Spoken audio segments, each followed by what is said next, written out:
return to their rightful places, leaving our path now clear. Highgate lies ahead, Beastslayer, a debt that is long overdue. On this road there are the goddesses of Marakith to be reckoned with, and they will not take kindly to our endeavor. Regardless, I must enter the corpse of my beloved beast and wrest our sliver of hope from the life you so blindly took. There is no prophecy nor portent, no epic nor allegory that can promise your survival in this great journey of ours. For despite your trappings, you remain most certainly, irrevocably, immortal.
The dark ember remains nestled deep within the putrid flesh of my dead beast. With many of Highgate's tunnels now collapsed, we must forge another way inside. I have divined one weak point in the beast's flank, an ancient wound wrought by that Varlish overreacher, Doriani. The wound was healed shut by a thick membrane, but the right decoction should dissolve the tissue and allow us inside. Of course, for a cordial of such potency, I shall require 2 ingredients of utmost rarity. First, our viscous concoction shall require basilisk acid, a princely poison which drips from the caustic heart of the basilisk, and Trathan powder, an explosive substance oft used in the mining of virtue gems. With these 2 bitter harvests, I shall brew something worthy of eroding the membrane of my decaying pet.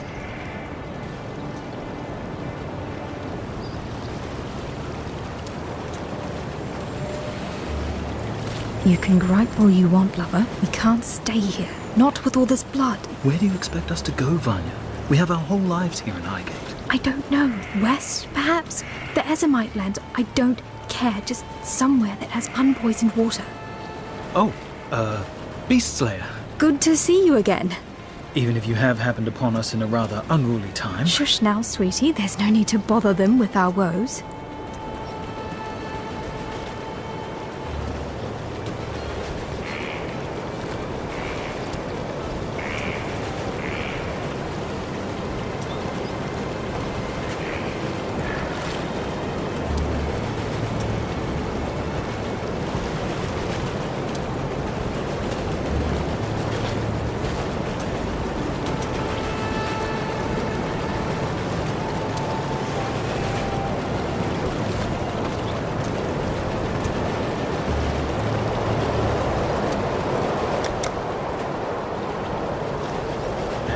Heard much of the Marraketh legends. A truly unique cosmology of strange creatures, pagan gods, and powerful treasures. One such story talks of a magical stone dial. A Marraketh calendar, said to detail important events in the future of our world. General Adis, a war hero of the Empire, reported in his diaries of discovering a dial meeting that description at a dig site somewhere in the foothills. It appears the war hero had a secret penchant for archaeologies. But the cataclysm wiped the land clean and buried the dig site in rocks and sand. No one has been able to locate it since, nor the stone dial. Seems that with everything that's been going on of late, knowing what's due to happen in the future could be a fairly profitable ability. We know you would never have use for such a gift. It would remove all the enjoyment out of adventure for someone like you. Yet, in times such as these, us small folk could do well with a heads up if something particularly nasty were to occur. Besides, a relic like that should sit in a museum. Or our collection. Not be lost beneath the rubble where it benefits no one. If you were to track the calendar down for us, we would pay you handsomely, Exile. Yes, we are traders of antiquities, aren't we? Mm-hmm.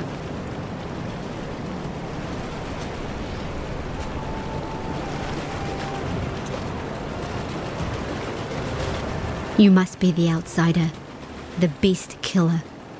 I am Irasha, and while our soft-hearted chieftainess has gone wandering, it falls to me to make sure this Akara doesn't suffer for it. I've heard the stories they tell of you, and I know better than to pluck the feathers from a sleeping rock. Yet, for the sake of my people, I ask that you keep your peace while among us. Our customs have too often been threatened. Your ways are not our ways. Let's keep it like that. Oyun is gone for but a few days, and already Tasuni sniffs at the throne like it's a bitch in heat, ruled by a man.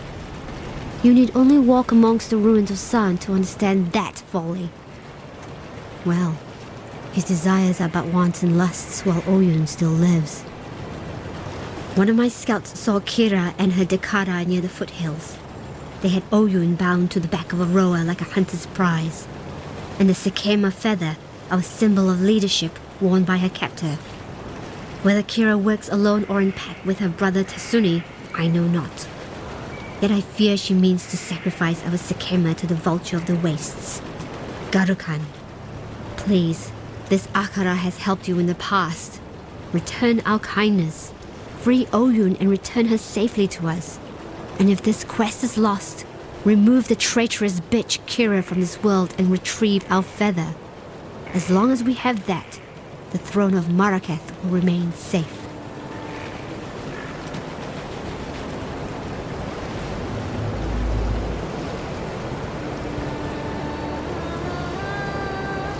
The nightmares are but whispers now, yet like prophets, cowering within crevice and crack. They speak of old God's return and the reprisal of an exile of the leagued land.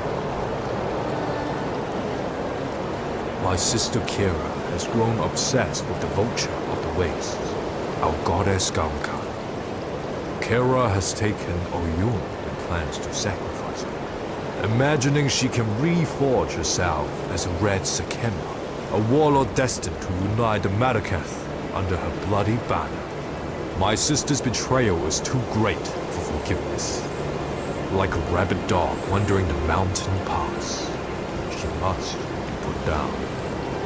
I ask this of you, for you are familiar with such barbarism and will not feel the pangs of mercy that I would. On her person, I suspect you will find Oyun's royal mandate, the Sakema feather. If Kira truly wishes to take the throne, she would need such an item to be considered more than a simple usurper. Bring it to me for safekeeping. And please, return our Sakema Oyun to us, if you can. If she still lives, that is. But don't risk your life for hers. I know her mind. She would not want that.